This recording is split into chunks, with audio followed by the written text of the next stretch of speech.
வணக்கம், welcome to my YouTube channel. நீங்கள் நம்ம சேனலில் ஃபஸ்ட் டைம் பார்க்குறீங்கன்னா சப்ஸ்கிரைப் பண்ணிக்கோங்க. இன்றைக்கி நம்ம என்ன ரெசிபி பார்க்க போகிறோன்னா ஸ்டஃப்டு வெண்டைக்காய் ரெசிபி. இது வந்து பார்த்திங்கன்னா சாம்பார் சாதம், ரசம் சாதம், தயிர் சாதம், ஈவன் தோ சப்பாத்தி எல்லாத்துக்குமே சூப்பரான ஒரு சைட் டிஷ். எப்படி செய்கிறதுன்னு பார்க்கலாம். நான் இன்றைக்கி 1/4 கிலோ வெண்டைக்காவை வாஷ் பண்ணிவிட்டு எடுத்திருக்கேன். அது வந்து பார்த்திங்கன்னா மேலேயும் கீழேயும் இந்த மாதிரி எட்ஜஸை கட் பண்ணிவிட்டு, பெருசாக இருந்தால் இந்த மாதிரி ஆஃபாக கட் பண்ணிக்கோங்க. அதில் வந்து இந்த மாதிரி ஒரு கீரல் போட்டுக்கோங்க. ஃபுல்லாக கட் பண்ணிடக்கூடாது.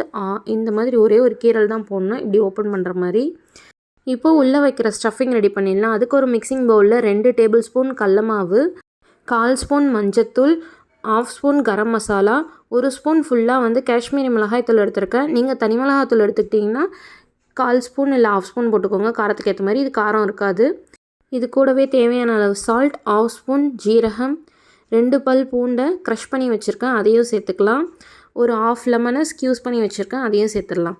சேர்த்துட்டு நல்லா மிக்ஸ் பண்ணி விட்டுக்கோங்க. இப்போ கை யூஸ் பண்ணியே வந்து நம்ம மிக்ஸ் பண்ணிக்கலாம். நல்லா இந்த மாதிரி மிக்ஸ் பண்ணி எடுத்துக்கோங்க. அவ்வளோதான், நம்மளோட ஸ்டஃபிங் ரெடி ஆகிடுச்சு.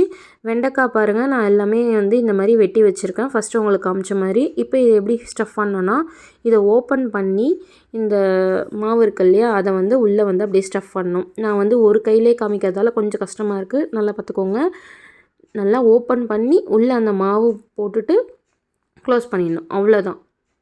இது வந்து உள்ளே ஸ்டிக்கியாக இருக்கிறதால மாவு வந்து கீழே உதிராது, பிடிச்சிக்கும். இந்த மாதிரி எல்லா வெண்டைக்காவிலையும் வந்து ஸ்டஃப் பண்ணி வச்சுக்கலாம். இப்போது ஒரு பேனில் 1 ஸ்பூன் எண்ணெய், 1/4 ஸ்பூன் ஜீரகம். இப்போ பாருங்கள், நம்ம எல்லா வெண்டைக்காலையும் வந்து மாவு வந்து ஸ்டஃப் பண்ணி எடுத்துக்கிட்டாச்சு. ஒவ்வொரு வெண்டைக்காவாக வந்து நம்ம சேர்த்துடலாம். இந்த மாதிரி சேர்த்துட்டு மூடி போட்டு மூடி வச்சுருங்க. ஸ்டவ் பார்த்திங்கன்னா ஸ்லோ ஃப்ளேம் இல்லைனா மீடியம் ஃப்ளேம்லேயே தான் இருக்கணும். ஃபுல் ஃப்ளேம் வச்சிங்கன்னா தீஞ்சு போயிடும்.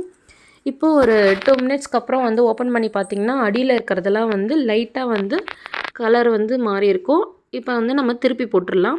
கரண்டி யூஸ் பண்ணியோ இல்லை வந்து நைஃப் யூஸ் பண்ணியோ வந்து கொஞ்சம் கொஞ்சமாக வந்து திருப்பி போட்டுடலாம். பாருங்கள், இந்த மாதிரி எல்லா வெண்டைக்காவும் ஒவ்வொன்றா வந்து திருப்பி போட்டுடலாம். இந்த மாதிரி எல்லாத்தையும் திருப்பி போட்டுட்டு திருப்பி மூடி போட்டு மூடி வச்சுருங்க. இன்னும் ஒரு 2 மினிட்ஸ் 3 மினிட்ஸ்க்கு அப்புறம் இந்த மாதிரி அகெயின் ஓப்பன் பண்ணி திரும்ப வந்து இந்த மாதிரி ரோல் பண்ணி விடுங்க. எல்லா வெண்டைக்காவும்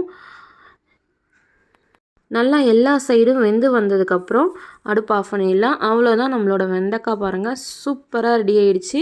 மேக்ஸிமம் ஒரு 10 to 15 மினிட்ஸ்க்குள்ளே வந்து எல்லாமே வெந்து வந்துடும்.